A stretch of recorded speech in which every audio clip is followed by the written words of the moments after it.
وليلتي على من به الرحمن يكمل دعوتي وعلي وأصحابي كرام أئمة بهم يغفر الغفار ذنبي وجلتي.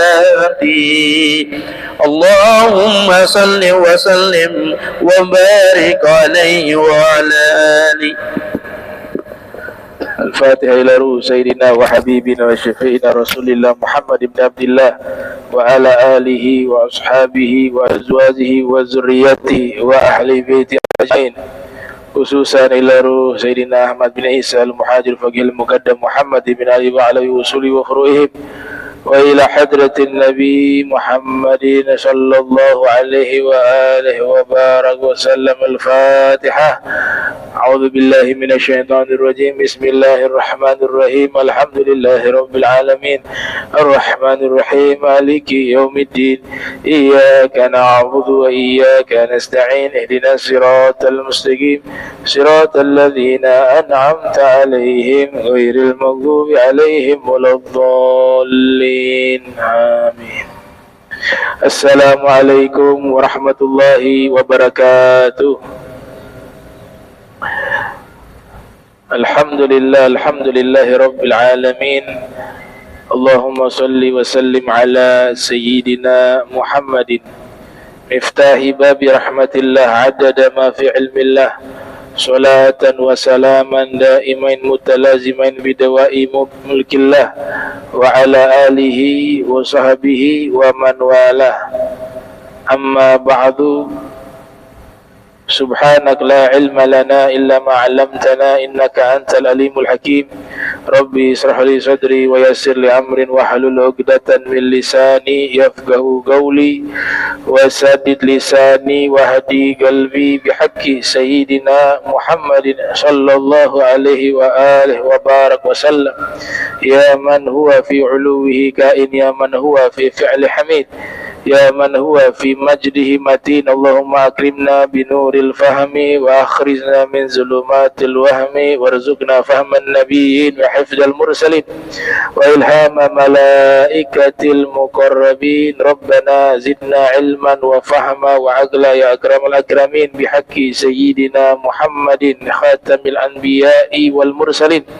Ya Rahman ya Rahim. Wa sallallahu ala sayyidina Muhammadin wa ala alihi wa sahbihi wa barak wa sallam. Walhamdulillahi rabbil alamin. Alhamdulillah, puji syukur kehadirat Allah, salawat salam senantiasa tercurahkan kepada junjungan mulia Nabi tercinta Nabi Yuna Muhammad sallallahu alaihi wa alihi wa sahbihi wa barak wa sallam, beserta seluruh kerabat beliau, sahabat beliau dan umat beliau yang senantiasa melaksanakan ajaran beliau hingga akhir masa nanti. Yang sama-sama kami muliakan seluruh imam Masjid Al-Munawwar, wabil khusus Al-Ustadz Aswin wal Ustadz Jamal wa para habaib Al-Habib Alwi Al-Bar wa jami'ul hadirin yang insyaallah dirahmati Allah subhanahu wa ta'ala. Masih dalam suasana Al-Isra wal Mi'raj. Jadi hari ini secara khusus sedikit membahas tentang Al-Isra wal Mi'raj. Ada sholawat yang sangat terkenal yang biasa dipakai untuk membangunkan orang sholat subuh khususnya. Juga biasa sebelum azan, ya, azan asar itu sholawat tarhim namanya, ya, sholawat tarhim. Nah, di dalam sholawat tarhim itu memuat informasi tentang mi'rajnya Nabi. Nah, sholawat ini disusun oleh ulama Mesir, namanya Syekh Mahmud Al-Husari. Jadi beliau seorang ahli qiraah. Sekitar tahun 60-an Masehi beliau berkunjung di Indonesia. Kemudian disitulah rekaman suara beliau. Ada dua riwayat, ada yang mengatakan rekamannya dari Mesir dikirim ke Indonesia, di Solo atau di Surabaya. Riwayat kedua, beliau berkunjung ke Indonesia, kemudian direkam suara beliau di studio radio yang ada di Solo. Nah, itu nanti kami akan bahas satu persatu. Sebelum kita bahas sholawat tarhim, kita harus kenal dulu apa sih arti sholawat tarhim. Nah, yang pertama sholawat. Sholawat itu lughatan ad-du'a. Secara bahasa artinya berdoa. Jadi secara bahasa artinya berdoa.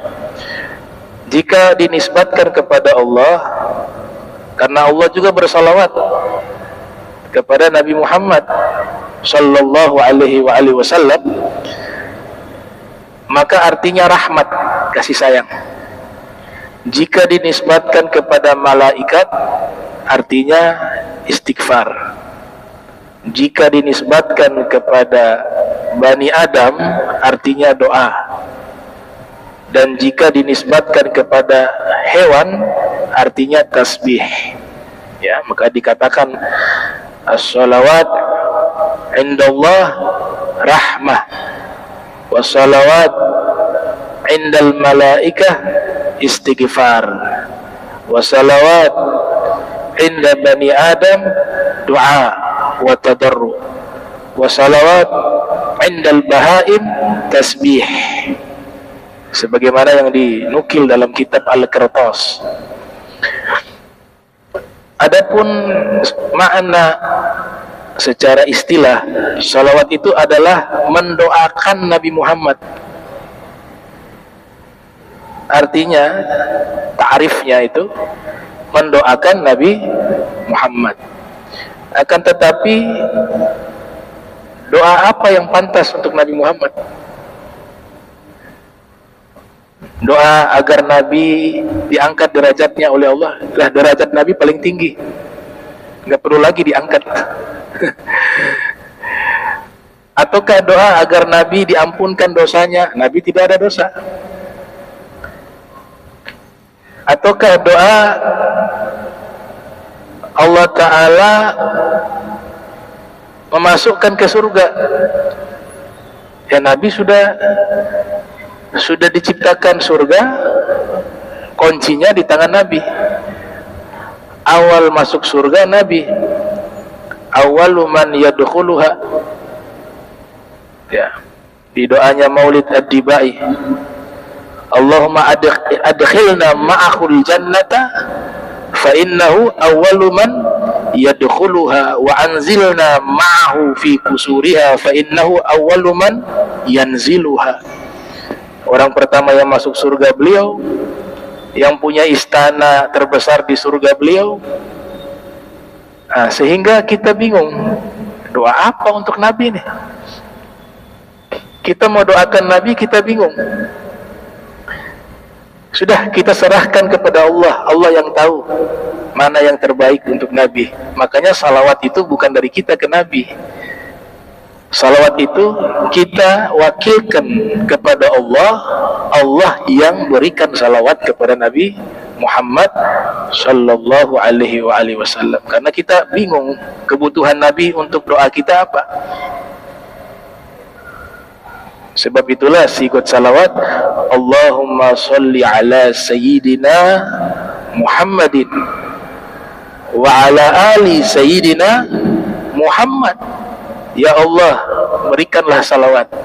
Jadi kita serahkan doa ini kepada Allah. Allah yang bersalawat kepada Nabi sallallahu alaihi wasallam. Karena kita bingung mau doakan apa. Sedangkan wajib kita berdoa untuk Nabi. Kita mendoakan Nabi hukumnya sebenarnya harus. Sebagai bentuk, kata Izzuddin Ibn Abdissalam, Sultanul Ulama, di dalam kitab Syajaratul Ma'arif, dari cara membalas kebaikan seseorang yang sudah wafat adalah dengan mendoakannya. Dan manusia yang punya kebaikan paling besar bagi kita adalah Nabi Muhammad. Maka sepantasnya kita selalu bersalawat kepada Nabi Muhammad sallallahu alaihi wasallam. Dalam hadis dikatakan, man qala, siapa yang mengatakan kepada orang yang berbuat baik kepadanya, jazakallahu khaira, faqad ablaga fi tsana, maka dia sudah memberikan bentuk terima kasihnya kepada orang yang berbuat baik. Nah, itu sunnah. Kalau ada orang berbuat baik kepada kita, kita ucapkan jazakallahu khaira, yang artinya semoga Allah membalas kebaikanmu. Adapun tarhim, namanya sholawat tarhim. Tarhim ini berasal dari kata rohima yarhamu, tapi di mudha'af. Jadi dibaca rohama yurahimu tarhiman, bentuk masdar dari rohama yurahimu tarhiman, artinya meminta kasih sayang atau tanda kasih sayang, tanda rahmat.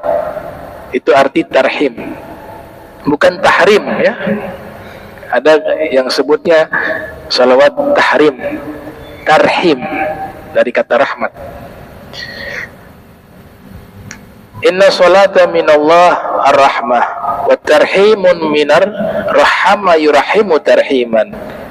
Arti dari tarhim, kalau kita merujuk ke makna kamus, memiliki dua arti, al-maghfirah wa rahmah, pengampunan dan kasih sayang. Makanya boleh kita mengatakan at-tarhimu 'alal mayyit, at-tarhim 'alal mayyit, saya mengucapkan kalimat tarhim kepada orang yang sudah meninggal. Artinya itu ad-du'a'u lahu bil maghfirati wa rahmah, artinya mendoakan kepadanya dengan pengampunan dari Allah dan kasih sayang dari Allah Subhanahu wa ta'ala. Itu arti dari tarhim. Sejarah penyusunan salawat tarhim masanya tidak jauh dari masa kita ya. Beda dengan salawat naria ya, salawat tipil qulub, dan salawat-salawat yang populer lainnya, itu kebanyakan waktunya jauh ya, sudah lama disusun oleh ulama-ulama terdahulu. Syekh Yusuf An-Nabhani bahkan menulis 2 kitab khusus tentang salawat, juga fadilah salawat. Yang pertama judulnya Afdalu Salawat ala Sayyidi Sadat. Itu luar biasa, kitab itu membahas tentang khasiat salawat kepada Nabi Muhammad sallallahu alaihi wasallam. Ada juga kitab Sa'adatud Darain fi Salati ala Sayyidil Kaunain. Itu juga karya beliau yang membahas tentang keistimewaan salawat kepada Nabi Muhammad sallallahu alaihi wasallam. Nah, salawat ini istimewa. Kapanpun kita membaca salawat, dimanapun kita berada, baik ikhlas maupun tidak ikhlas, baik khusyuk maupun tidak khusyuk, diterima oleh Allah. Sejarah penyusunan salawat tarhim ditulis atau disusun oleh Syekh Mahmud Khalil Al-Husari, salah satu ulama Azhar Mesir. Beliau ini dari kecilnya sudah takhasus fi ulumil Quran wal qiraat, sudah secara khusus memperdalam ilmu-ilmu Al-Quran. Jadi fan keilmuan beliau itu, disiplin ilmunya adalah Al-Quran. Dari usia anak-anak sudah menguasai qiraah asyrah, cara baca Al-Quran yang 10. Itu dari kecil sudah beliau pelajari dan kuasai. Kemudian beliau menjadi guru belajar di Azhar, dan kelak juga menjadi guru, bahkan menjadi kepala organisasi para penghafal Al-Quran dan para ahli qiraah Al-Quran. Ketuanya beliau, Rais Jam'iyah Al-Qurra wal Huffaz, pemimpin atau kepala dari organisasi para ulama ahli Al-Quran dan para penghafal Al-Quran. Kalau hafal Al-Quran sudah usia anak-anak ya. Dan beliau juga punya kelebihan yang luar biasa. Orang pertama yang membaca murattal Quran dengan tartil ya, 30 juz. Orang pertama. Jadi baca dari awal surat di dalam Al-Quran sampai akhir. Kalau tidak salah di YouTube ada rekamannya tuh, dengan tartil 30 juz, dan suaranya sangat indah. Ada yang mengatakan suara yang biasa dipakai tarhim ini itu bukan suara asli beliau. Ada syekh namanya Abdul Aziz yang suaranya bagus juga. Beliau membaca kembali, merekam kembali bacaan tersebut. Konon suara asli beliau dari rekaman itu sudah hilang. Kalau ada lebih indah lagi. Tapi ada yang mengatakan itu suara aslinya. Rekaman aslinya masih ada di Solo sampai sekarang. Ya. Jadi beliau itu sosok figur yang tidak asing kita mendengar salawatnya setiap menjelang azan. Ya, sebelum asar, biasanya sebelum subuh, baik di Jawa maupun di Ternate juga. Itu salawat, namanya salawat tarhim. Beliau kelahiran tahun 1917 Masehi, wafat 1980 Masehi. Ya. Seorang qori lulusan Al-Azhar, beliau merupakan ketua Jam'iyah Qurra wal Huffaz di Mesir. Salawat ini bisa sampai di Indonesia tepatnya pada tahun 1960 kira-kira Masehi ya.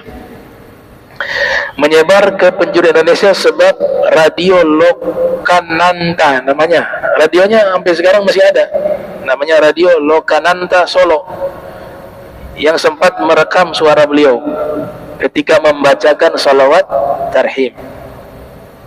Hasil rekaman tersebut kemudian diputar dan disiarkan oleh Radio Lokananta dan juga Radio Yasmara. Yasmara itu Yayasan Masjid Rahmah yang ada di Surabaya. Jadi awalnya dari Solo, kemudian dipublikasikan di Surabaya. Saya dapat riwayat juga setelah itu dipublikasikan oleh Radio Republik Indonesia. Dan pada waktu itu orang-orang lebih sering mendengarkan radio. Dan di radio RRI ini menjadi kebiasaan sebelum azan mereka menyetel dan memutar salawat tarhim. Akhirnya masyarakat setiap saat mendengarkan itu dan mengamalkan di masjid dan musola-musola yang ada. Dulu hampir semua tuh, apalagi yang NU ya, di Jawa, khususnya di Jawa Timur, itu tersebar ini salawat. Karena kiai-kiai itu, kiai-kiai NU di sana, ketika dapat rekaman salawat tarhim, semuanya setuju ini salawat yang sangat baik. Bahkan nama salawat tarhim itu pun, itu salawat dinamakan oleh kiai-kiai, bukan pengarang yang menamakan. Tapi kiai-kiai di Jawa itu yang menamakan salawat itu dengan nama salawat tarhim. Maka dari sinilah awal mula salawat tarhim tersebut menjadi populer di Indonesia, terutama di kalangan masyarakat NU. Salawat tarhim sudah seperti satu hal yang wajib di masjid-masjid atau di musola, terutama sebelum azan subuh di bulan suci Ramadan. Di Ternate juga demikian. Ya, masih banyak masjid yang tetap memutar kaset, ya, rekaman salawat tarhim. Diusulkan kalau suara bagus bisa baca, tapi kalau mohon maaf suara kurang bagus pakai rekaman sudah, ya. Maksudnya nanti merusak, ya, karya orang, ya. Karena tujuannya membangunkan orang tidur nih kalau subuh, dan juga fungsi kedua untuk menanti waktu azan. Dan indah luar biasa. Coba kalau kita dengar dengan khusyuk, walaupun tidak tahu artinya, kita merasakan seperti kita pindah di alam yang lain. Apalagi kalau yang dari kecil sudah mendengar itu, dia mendengar salawat tarhim, seakan-akan dia flashback kembali ke masa lalu. Nah, itu suaranya luar biasa indah.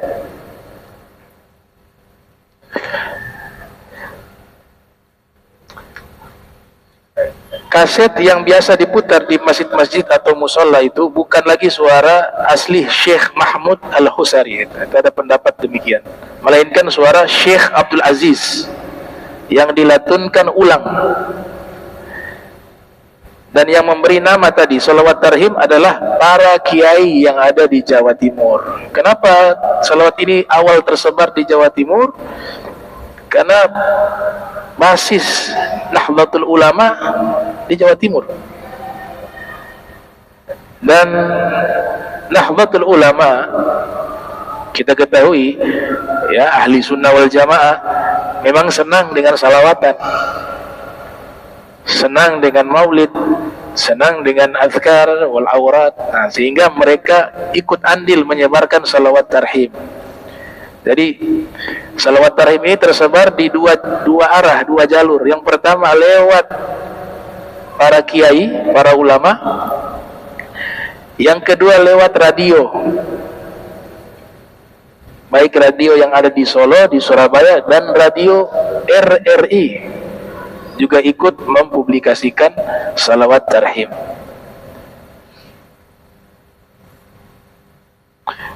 Isi salawat tarhim sangat luar biasa isinya. Isi salawat tarhim diantaranya mengandung informasi peristiwa Mi'rajnya Nabi. Di sini saya sudah tuliskan as-salatu wassalamu alaik ya imam al-mujahidin. Yang pertama, salawat dan salam kepadamu wahai pemimpin para mujahid, ya, pemimpin para pejuang. Nabi Muhammad sallallahu alaihi wasallam layak mendapatkan titel pemimpin para mujahid. Kalau kita kaji kitab As-Sirah Nabawiyah yang membahas biografi beliau, setiap kali peperangan jihad fisabilillah di medan perang, orang yang paling di depan dalam berperang itu Nabi Muhammad.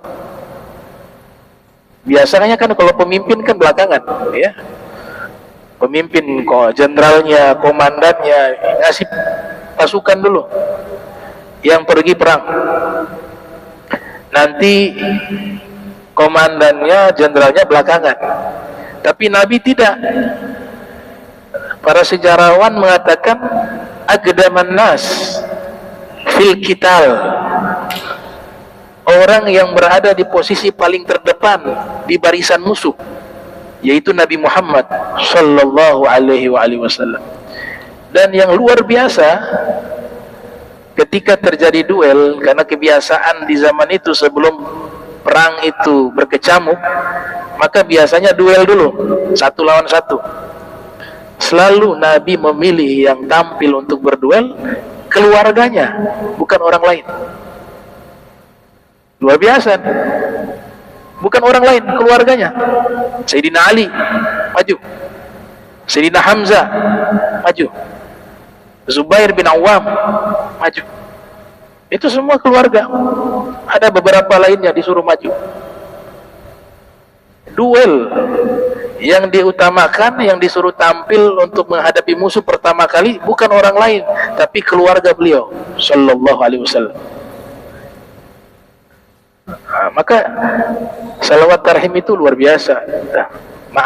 Kandungan maknanya luar biasa. Ya imamal mujahidin, salawat dan salam kepadamu wahai pemimpin para pejuang sallallahu alaihi wasallam. Kemudian lanjutannya, ya Rasulullah, as-salatu wassalamu alaik ya nasiral huda, wahai yang membawa petunjuk, yang menolong petunjuk, ya nasiral huda. Kata petunjuk dalam Al-Quran ada 3 tafsiran, ada 3 arti. Ada petunjuk yang Allah nyatakan langsung dari Allah, ihdinas siratal mustaqim, ya Allah berikanlah kami petunjuk ke jalan yang lurus. Maknanya yang menciptakan petunjuk, yang mengadakan petunjuk Allah. Tapi di ayat yang lain Allah katakan innaka latahdi, innaka latahdi, sesungguhnya engkau wahai Nabi Muhammad yang memberikan petunjuk. Ayat pertama petunjuk dari Allah. Di ayat yang lain Allah Ta'ala berfirman sesungguhnya engkau yang memberikan petunjuk ke jalan yang lurus. Maknanya apa? Petunjuk jika dinisbatkan kepada Allah, Allah yang menciptakan petunjuk. Yahdillah may yasha wa yudlil may yasha. Dia Allah yang memberikan petunjuk kepada orang yang ia kehendaki. Itu kita sepakat. Allah yang menciptakan petunjuk. Tapi yang menyampaikan petunjuk kepada makhluk harus lewat perantara. Perantaranya siapa? Nabi Muhammad sallallahu alaihi wasallam. Maka makna ayat kedua, innaka latahdi, sesungguhnya engkau yang berikan petunjuk, kata Allah. Maknanya yang menyampaikan, wasilah, perantara. Dan itu hukum yang memang Allah sudah buat seperti itu, harus ada perantara. Kalau tidak ada perantara, tidak perlu Allah utus para nabi, para rasul. Kita tanpa butuh para nabi, para rasul, Allah langsung berikan petunjuk. Sudah, kita Islam semua. Tapi kan ada perantara. Harus diutus para nabi terangkan ini. Ini muradullah kata, kehendak Allah seperti ini. Di ayat yang lain, di sini diterangkan secara jelas, innaka la tahdi man ahbabta. Sesungguhnya engkau tidak bisa memberikan petunjuk kepada orang yang kamu cintai. Maknanya tadi, tidak bisa menciptakan petunjuk, tapi menyampaikan petunjuk. Akan tetapi Allah yang memberikan petunjuk. Nah, ini sebagai jawaban dari 2 ayat tersebut. Namun kita diperintahkan harus memberikan apresiasi, penghormatan kepada orang yang berbuat baik kepada kita, yaitu orang yang menyampaikan petunjuk kepada kita sehingga kita bisa mengenal Allah, kita bisa mengenal akhlak yang mulia, kita bisa mengenal kewajiban-kewajiban kita kepada Allah, dan orang itu diberikan gelar Al-Hadi, orang yang membawa petunjuk. Siapa? Nabi Muhammad sallallahu alaihi wasallam. Makanya di sini dikatakan ya nasiral huda, walladzi arsala rasulahu bil huda wa dinil haq liyudhhirahu ala dini kullih. Ya khaira khalqillah, wahai sebaik-baiknya makhluk Allah, sebaik-baiknya makhluk Allah, yaitu Nabi Muhammad sallallahu alaihi wasallam. Ada ungkapan di kalangan para sufi, tidak ada satu ciptaan yang Allah ciptakan kemudian Allah banggakan. Semua Allah ciptakan, ya ciptakan, kun fayakun, Masya Allah kan wa ma lam yasha lam yakun. Diciptakan selesai.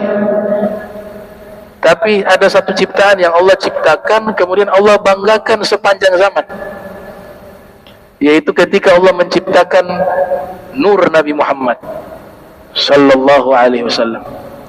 Ketika Allah menciptakan Nabi Muhammad, Allah banggakan Nabi Muhammad sebagai penciptaan terbaik yang pernah Allah ciptakan, yaitu Nabi Muhammad sallallahu alaihi wasallam. Dibanggakan oleh Allah sepanjang zaman. Dari mana dalil kok bisa dibanggakan sepanjang zaman? Dari ayat innallaha wa malaikatahu yusholluna 'alan nabi ya ayyuhalladzina amanu shollu 'alaihi wa sallimu taslima. Sesungguhnya Allah senantiasa bersalawat kepada Nabi, senantiasa, tidak terputus-putus. Mulai kapan Allah bersalawat kepada Nabi? Mulainya gak ada awal. Karena salawatnya Allah itu kalamullah. Allah bersalawat kepada Nabi dengan firmannya, dengan kalamnya. Nah, kalamnya Allah itu kaunuhu mutakallima, keadaan Allah maha berfirman, menjadi sifat yang mengikuti Allah. Karena Allah itu qadim, la awwala lahu, awalnya tidak ada awal, maka salawat juga tidak ada awal. Sudah Allah salawat kepada Nabi, Allah ajak malaikat juga, dan Allah ajak orang-orang beriman untuk bersalawat kepada Nabi Muhammad sallallahu alaihi wasallam. Itu sebagai bentuk kekaguman Allah kepada Nabi Muhammad sepanjang masa, sepanjang zaman. Tidak ada awalnya dan tidak ada akhirnya. Ya man as-salatu wassalamu alaik, ya nasir al-haq, wahai yang membela kebenaran. Jelas Nabi datang bawa kebenaran. Sehingga Nabi pernah membuat satu pernyataan kepada salah satu sahabat bernama Abdullah bin Amr bin As. Datang menemui Nabi, minta izin, wahai Rasul, saya ingin mencatat semua hadis yang kau sabdakan indal ghadab war ridha, di saat lagi marah maupun di saat lagi ridha, lagi senang. Biasanya kalau orang lagi normal, lagi senang, ya bahasanya tertata. Coba kalau lagi marah, yang keluar berantakan dari lisannya. Beda dengan Nabi Muhammad SAW. Mau lagi marah, yang keluar kebaikan, yang keluar kebenaran. Maka Nabi menjawab, uktub, kata Nabi, walladhi nafsi biyadi ma kharaja minhu illal haq, kata Nabi, tulislah, demi Allah zat yang jiwaku dalam kekuasaannya, tidaklah keluar dari mulutku melainkan semuanya kebenaran, kata Nabi Muhammad SAW. Wa ma yantiqu 'anil hawa in huwa illa wahyun yuha, sebab itu wahyu dari Allah, bukan hanya ucapan yang benar, tapi perilaku, tindakan, semuanya adalah kebenaran. Diamnya Nabi hak, jalannya Nabi hak, tidurnya Nabi hak, semua keadaan Nabi hak.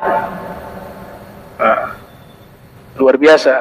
Makanya di zaman sekarang dengan perkembangan ilmu pengetahuan, semua sunnah-sunnah Nabi itu terbukti kebenarannya, dan itu yang paling terbaik.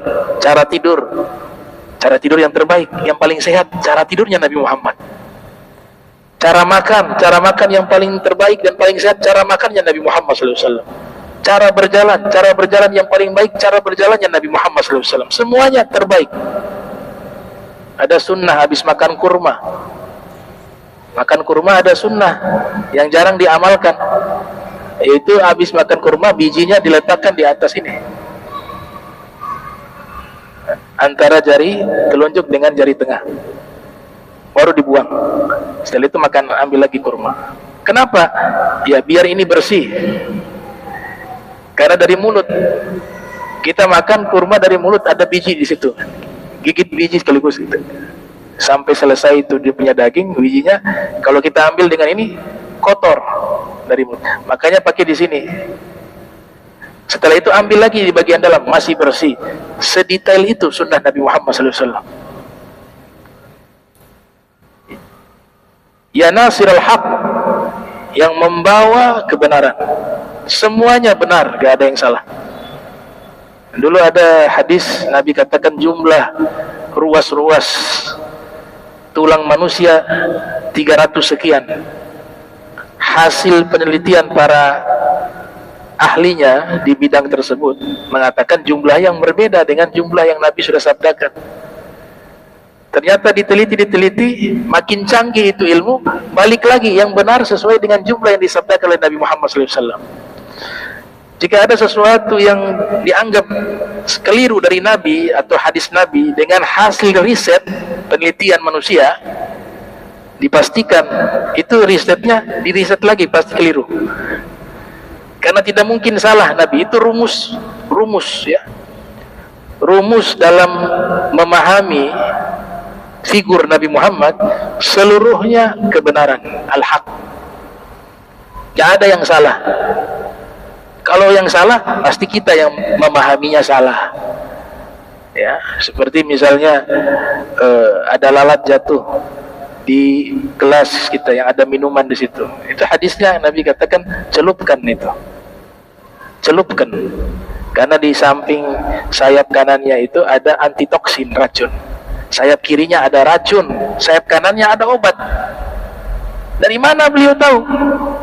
Pertengahan abad dicoba, ada yang ragu. Ya mana sih lalat, namanya lalat semuanya bakteri, gak ada obat. Ya. Salah satu guru Said Alwi bin Abbas Al-Maliki Al-Hasani dengan beberapa masyayikh, Syekh Hasan Masyad, ulama-ulama kibar, mengatakan, kan di hadis itu Nabi tidak suruh minum, hanya celupkan kemudian dibuang. Kalau kamu minum kamu sakit, jangan salahkan hadis Nabi. Nabi hanya menyuruh untuk menyelupkan, karena di dalamnya itu, sayapnya itu ada yang racun, sisi kiri, sisi kanannya ada obatnya, antitoksin. Sebatas itu saja. Bahkan ditemukan satu riwayat setelah dicelupkan dibuang, sehingga dipahami makna hadis ini bukan secara lafaz, tapi secara makna. Setiap penyakit ada obat. Itu awal-awal penjelasannya demikian. Tapi subhanallah, ternyata berkembang lagi ilmu pengetahuan. Sekarang ditemukan dari hasil riset terhadap lalat, benar, di samping di sayap kirinya itu bakteri, tapi sayap kanannya itu obat. Itu sudah terbukti di zaman kita dari hasil riset terakhir. Nah, jadi rumusnya tidak mungkin Nabi salah, itu aja deh. Kalau ada yang berbeda dengan Nabi, pasti yang beda ini salah. Nabi yang pasti benar. Nah, itu makanya maknanya di sini ya nasirul haq. As-salatu wassalamu alaik ya man asra bika muhaimin laila nilta manilta wal anamu niyam wa taqaddamta lis-salati fa shalla kullu man fis samai wa antal imam. Ini yang saya katakan tadi, mengandung keterangan al-Isra wal Mi'raj, yang artinya apa? Wahai sosok manusia yang dimana asra memperjalankan bika denganmu muhaimin. Muhaimin itu nama Allah yang maha melindungi, maha memelihara, namanya muhaimin. Diperjalankan oleh Allah yang maha memelihara, maha menjaga. Laila, bukan pakai al-laila. Ini ittiba, ngikut kepada firman Al-Quran ya. Subhanalladzi asra bi'abdihi laila, bukan pakai al-laila. Kalau al-laila pakai alif lam, artinya peristiwa itu terjadi di sepanjang malam itu secara ma'rifat. Tapi kalau bentuk nakiro itu ba'adhan minal lail, peristiwa itu terjadi hanya sedikit dari waktu malam itu, bukan di seluruh malam itu. Di dalam Maulid Ad-Dibai gimana? Summa arudduhu ya minal arsh qabla ayyabrudal farsh. Di Maulid Ad-Dibai, summa arudduhu minal arsh, kemudian saya Allah mengembalikan Nabi dari arsh kembali ke bumi, qabla ayyabrudal farsh, sebelum kasur itu menjadi dingin. Artinya Nabi berangkat, bangun dari tempat tidur, berangkat Isra wal Mi'raj, kembali ke bumi, kasurnya masih hangat. Artinya sesingkat itu perjalanan Al-Isra wal Mi'raj yang Nabi lalui di malam itu.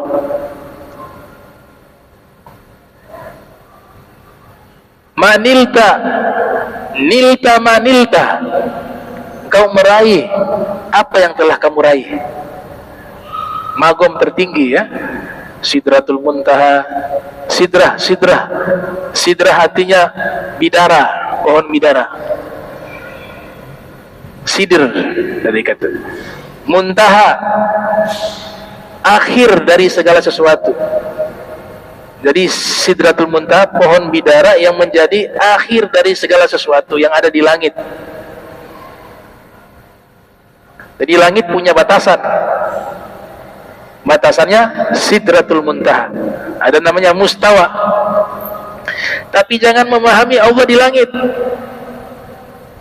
Allah ada tanpa kepada tempat.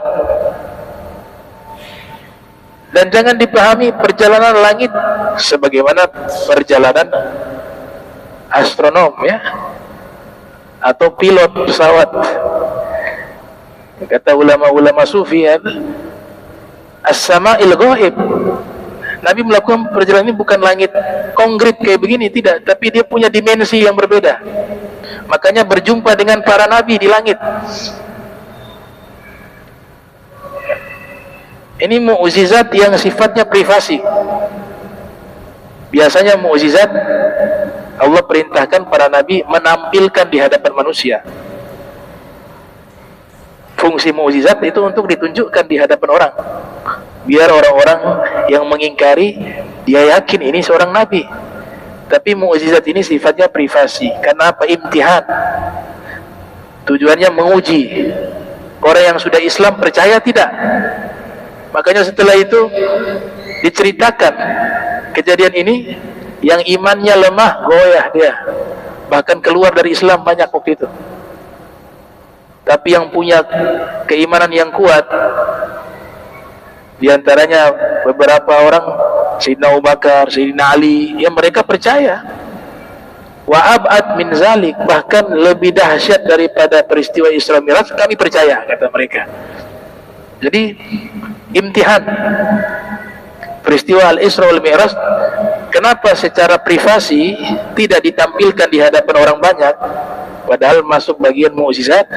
Karena salah satu tujuan utama Al-Isra wal Mi'raj ingin menguji keimanan orang-orang yang sudah beriman, sehingga diseleksi yang beriman benar-benar, yang tidak goyah keimanannya, merekalah orang pilihan yang nanti ikut hijrah bersama Nabi Muhammad SAW.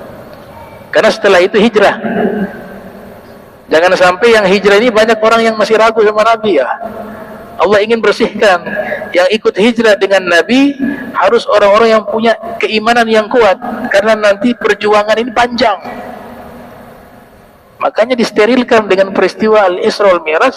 Oh, ternyata yang ragu ini akhirnya disingkirkan. Itu hukum Allah menyeleksi pengikut-pengikut sejati Nabi Muhammad SAW. Ternyata yang imannya kuat inilah mereka yang layak menemani Nabi sampai akhirnya ikut bersama Nabi hijrah dari Makkah ke Madinah. Karena tidak mudah. Di tempat itu mereka lahir, besar di kota Makkah, lahir di kota Makkah, cari nafkah di kota Makkah, keluarga di kota Makkah. Tiba-tiba Allah suruh pergi keluar, tinggalkan semuanya, ikut Nabi Muhammad, hijrah ke kota Madinah. Nah, ini harus orang yang punya iman yang sangat kuat, quwwatul iman. Dan Allah sudah seleksi lewat peristiwa Al-Isra wal Mi'raj. Wal anam niyam, kau memperoleh pangkat yang sangat tinggi dan manusia tidur. Wa taqaddamta li sholati fa shalla kullu man fis samai wa antal imam. Kemudian tiba engkau di Baitul Maqdis, di Masjidil Aqsa, kau disuruh memimpin sholat, menjadi imam. Ini sebagai konfirmasi kembali bahwa beliau bukan hanya seorang nabi. Nabi Muhammad SAW bukan hanya seorang rasul, tapi beliau adalah imamul anbiya wal mursalin, pemimpin para nabi, pemimpin para rasul. Makanya semua para nabi kumpul menanti kedatangan Nabi Muhammad SAW. Kemudian tiba Nabi Muhammad, dipersilahkan menjadi imam untuk mengkonfirmasi kembali bahwa beliau adalah pemimpin seluruh para nabi dan para rasul. Bukan hanya sekedar nabi, bukan hanya sekedar rasul, tapi imam. Sini dikatakan begitu. Wa antal imam, engkau maju memimpin solat, maka solat seluruh makhluk yang ada di langit, ada malaikat juga ikut solat, ada arwahul anbiya ikut solat. Wa antal imam, dan engkau adalah imamnya. Wa ilal muntaha rufi'ata karima, dan sampai di sidratil muntaha kau ditinggikan oleh Allah dengan penuh kemuliaan. Wa sami'tan nidaan alaikas salam, dan kau mendengar suara panggilan alaikas salam, atas engkau keselamatan. Suara panggilan dari Allah Ta'ala. Allah berikan salam kepada Nabi sallallahu alaihi wasallam. Allah berikan apa? Salawat kepada Nabi Muhammad sallallahu alaihi wasallam. Wa sami'ta nidaan alaikas salam ya karimal akhlaq, wahai makhluk yang akhlaknya paling mulia. Wa innaka la'ala khuluqin azim, sesungguhnya engkau berada di atas akhlak yang sangat agung. Innama bu'ithtu li utammima makarimal akhlaq ya Rasulullah sallallahu alaika wa ala alika wa ashabika ajma'in. Itu teks dari salawat tarhim yang biasa kita dengar setiap waktu, setiap saat. Ada yang mempermasalahkan ngapain pakai salawat tarhim, kan? Tidak pernah diajarkan oleh Nabi Muhammad SAW. Ya salawatnya saja dikarang baru tahun 60-an. Membuat salawat kepada Nabi tidak ada larangan, karena banyak sahabat membuat salawat selepas wafatnya Nabi. Ditulis oleh Ibnul Qayyim dalam kitab Jala'ul Afham fi Fadli Salati ala Khairil Anam, yang lahir 691 wafat 751 Hijriah. Di situ ada karangan-karangan salawat para sahabat. Mereka buat salawat, intinya kan mendoakan. Saya doa minta mobil, nyari hadisnya gak ketemu. Doa minta mobil, lah mobilnya belum ada di zaman itu. Tapi intinya kan saya meminta sesuatu yang baik misalnya. Jadi doa itu sesuai hajat. Selama hajatnya itu baik, maka tidak disalahkan dalam syariat. Makanya para sahabat ngarang salawat. Ada salawatnya Ibnu Abbas, ada salawatnya Sayyidina Ali, ada salawatnya Sayyidah Fatimah. Bahkan ulama-ulama setelahnya yang mengarang salawat nariyah, salawat tipil qulub, mereka semua a'immah, para imam-imam yang paham hadis Nabi, paham tentang hukum, paham tentang ilmu agama. Nah, hukum membangunkan orang tidur untuk sholat, itu hukumnya wajib, bukan sunnah lagi. Apalagi sudah dekat waktu sholat, kita gak bangunkan, berdosa. Dalilnya di sini dikatakan, ya ayyuhan nas uzkurullah, ja'at ar-rajifa tatba'uha ar-radifa, ja'al mautu bima fihi, ja'al mautu bima fihi, rawahu Tirmidzi. Jadi ada ayat, wahai segenap manusia, ingatlah Allah apabila datang rajifah, suara teriakan malaikat. Rajifah ini ceritanya hari kiamat, yang diikuti dengan suara teriakan yang berikutnya. Kematian akan datang, kematian telah datang, kematian telah datang. Wa fihi dilalah ala anna dzikra wa tasbih jaharan fi akhiril lail la ba'sa bihi.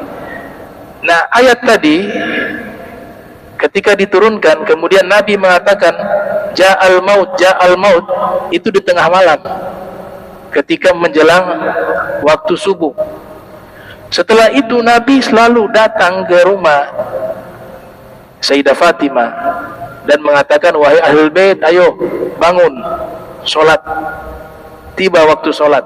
Jadi mau mengajak orang bangun untuk sholat itu, kalau waktunya masih lama dari waktu subuh hukumnya sunnah, tapi kalau sudah masuk waktu subuh hukumnya wajib membangunkan. Caranya di sini tidak secara spesifik, akan tetapi ulama seperti Ibnu Rajab Al-Hambali, beliau mengatakan bahwa ketika Nabi membangunkan keluarganya dan juga Nabi memerintahkan Bilal azan pertama tujuannya membangunkan, azan kedua tujuannya masuk waktu. Kan yang azan dua orang, Sayyidina Bilal dan Abdullah bin Ummi Maktum. Maka dari sini kata Al-Hafiz Ibnu Rajab Al-Hambali, bisa diganti bukan hanya dengan azan, dengan zikir, dengan tasbih di akhir malam, la ba'sa, tidak ada masalah. Apalagi dengan salawat kepada Nabi Muhammad sallallahu alaihi wasallam. Li'iqadhi nawami, dengan tujuan membangunkan orang yang tidur. Akan tetapi ada sekelompok ulama yang mengingkari itu dan dikatakan itu adalah perbuatan bid'ah. Jadi artinya kalau mengganti dengan selain azan, ya, azan itu sunnah, ya, membangunkan orang tidur dengan azan itu sunnah. Tapi kalau pakai zikir, pakai tasbih, ada sekelompok kecil mengatakan bid'ah, kata beliau Al-Hafiz Ibnu Rajab Al-Hambali. Akan tetapi kata beliau, takarna dalil ala annahu laisa bi bid'ah. Orang yang mengganti kan secara umum yang penting membangunkan tidur. Justru lebih baik kita bangunkan menggunakan zikir, tasbih, salawat. Sehingga kata beliau ini bukan bid'ah. Karena yang diganti azan diganti dengan zikir, dengan tasbih, dengan salawat, tujuannya sama, membangunkan orang tidur. Intinya di membangunkan orang tidur. Adapun lafaz-lafaznya mau azan, mau zikir, mau tasbih, mau salawat, itu hukumnya sama, kata beliau, dan itu bukan bid'ah. Ini yang mengatakan Al-Hafiz Ibnu Rajab Al-Hambali, ulama Hambali. Cuma lihat waktu juga kan, jangan setel jam 2 malam orang lagi tidur. Terus dekat-dekat dulu 15 menit, 10 menit sebelumnya, iya kan? Dan juga saya tidak sependapat kalau ada yang mengatakan terganggu. Masa mendengar salawat terganggu? Ini dengar salawat ini, dengar lagu tidak terganggu, ajaib. Iya, tahu tidak? Dengar musik sampai pagi tidak terganggu. Kok dengar salawat yang hanya beberapa menit? Ini salawat tarhib berapa menit palingan? 5-6 menit. Nah, cuma tadi diusulkan jangan terlalu awal juga kan? Mendekati 10 menit atau 15 menit sebelumnya. Tapi kadang-kadang orang ini susah bangun kan, makanya diputar ulang-ulang hampir 20 menit. Paling enggak disesuaikan dengan kondisi waktu itu. Dan itu hukumnya, kata Al-Hafiz Ibnu Rajab, hukumnya bukan suatu perbuatan bid'ah karena tujuannya sama, al-iqadz an-nawam atau an-nuwam, membangunkan orang yang tidur untuk melaksanakan sholat. Nah, ini tentang salawat tarhim. Mudah-mudahan Allah Ta'ala berikan kita istiqamah di dalam menjaga sholat 5 waktu dan kewajiban-kewajiban kita lainnya. Allahumma jam'ana hadza jam'a marhuma wa tafarraqna min tafarruqan ma'suma wa la tajal minna wa la minna shakila mahruma. Subhanaka bihamdika asyhadu an la astaghfiruka wa atubu ilaih.